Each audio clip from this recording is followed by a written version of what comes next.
عسلامة ومرحبا بكم معايا في قناتي واشا فود. وينكم صحابي؟ شنو احوالكم؟ شنو اخباركم؟ يا رب تكونوا بخير وبصحة جيدة. عندي مدة ما طليتش على قناتي على اليوتيوب على غالب، تلهيت شوي ما هبطش رساتات. اليوم وين تفضيت وباش نعمل رز جربي ولا رز بالخضرة، كل واحد شنو يقول.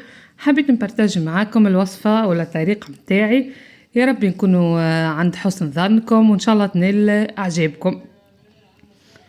ما تنسونيش كالعادة في لايك وابوني، وتوا تابعوني وشوفوا المقادير. بالنسبة للمكونات خذيت خضرة، كل واحد شنو الخضرة اللي يحب. انا خذيت سلق وسبناخ، قصيتهم وغسلتهم مليح، خليتهم ينشحوا بالماء متاعهم وحطيتهم في المول نتاعي اللي باش نخلط فيها. خذيت راس بصل قصيته جويد، خذيت سفناري زاد قصيتها مكعبات، جلبانة، روز، عندي اللحم علوش قصيته طروف صغيرة، وخذيت كيس مش كبير، كيس متاع تاي زيت، شوية طماطم. انا الطماطم متاعي ماهيش كونسونطري، نتوما كانت طماطم كونسونطري خذوا مغارفة كبيرة. انا الطماطم خذيت فنجان هذاك. خذيت شوية فلفل اكحل، شوية فلفل احمر، تابلو كروية ومعاهم ثوم هرسهم مع بعضهم وملح. طيب باش نصب المكونات الكلها مع بعضهم. حطيت اللحم فوق الخضرة، زدت الجلبانة متاعي، وباش نكمل باقي المكونات بشوي بشوي.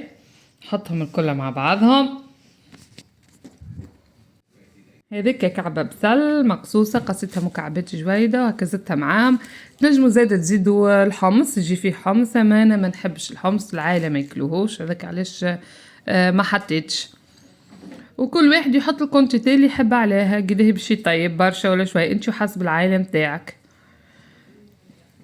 هذاك الرز غسلته مليح باش يتنحى منه النشا متاعو، غسلته برشا مرات في الماء للي لون الماء ولا لون عادي تنحت منه البيضات، نحى منه النشا، وقتها نولي نستعمله. هذاك لفاحات فلفل اكحل، وهذاك الاخر تابل وكرويه وهرست معاه كعبة ثوم، فلفل احمر مغرفه وملح. وتوا باش نصب كيس الزيت ونخلط المكونات الكلها مع بعضها. نبقاو نخلطوا في المكونات للي تدخل التوابل في وسط بعضها، اللي تدخل التوابل في بعضها.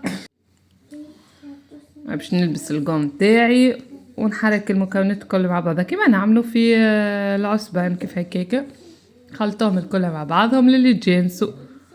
نحرك المكونات متاعي الكل مع بعضها للي نشوفوا الخضرة هذيك ذبلت تهشت نقول واحدة شوية، وقتها راهو صاي المكونات الكل دخلت في بعضها. لطف اوكا معايا على المباشر ولدي كح وانا نقوله اللطف. اوكا تسجلت مانيش باش نقص حتى شيء، خليه لهنا. بعد ما حضرت بعد ما سايي خلطتهم الكل مع بعضهم باش نحطهم في الكاسكاس ونحطهم يفوروا. فما شكون يحط مغارف من اللوطه ما نعرفش، انا الحق فراشت، انا الحق ما نحطش خاطر الكاسكاس نتاعي يفور بالكدا ما نستحقش. هذاك الرز نتاعي بعد ما خلطته حضرته حطيته في الكاسكاس نتاعو، وتوا باش نهز نحطه فوق الغاز يطيب.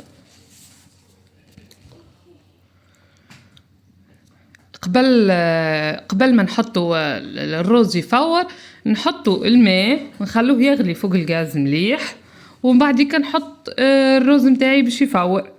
هذا الرز نتاعي قاعد يفور، غطيته ونخليه يفور في عقله ومن غير ما تحركوه، خليه يفور صحة. وقت اللي يطلع الفر تاعو الوقت هذاك نحركه ونرجع نغطي عليه ونخليه يفور. اذا بعد ما فور حركته شوي باش نعاود نغطيه ونخليه يزيد يفور. وينكم انتوما صحابي شنو عاملين؟ قولوا لي شنو وصفات الاخرى تحبوا نبارطاجوها مع بعضنا، اكتبوا لي في تعليقاتكم. وهذا الرز نتاعي بعد ما حضر ريحته طالعه فاوحه ما شاء الله، ما سب تشموها معايا. ان شاء الله وصفتنا اليوم تنال اعجابكم، ان شاء الله نكونوا عند حسن ظنكم.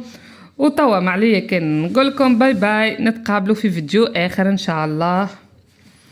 كما قلت لكم خلوا لي في تعليق شنو تحبوا نعملوا المره الجايه. صف صف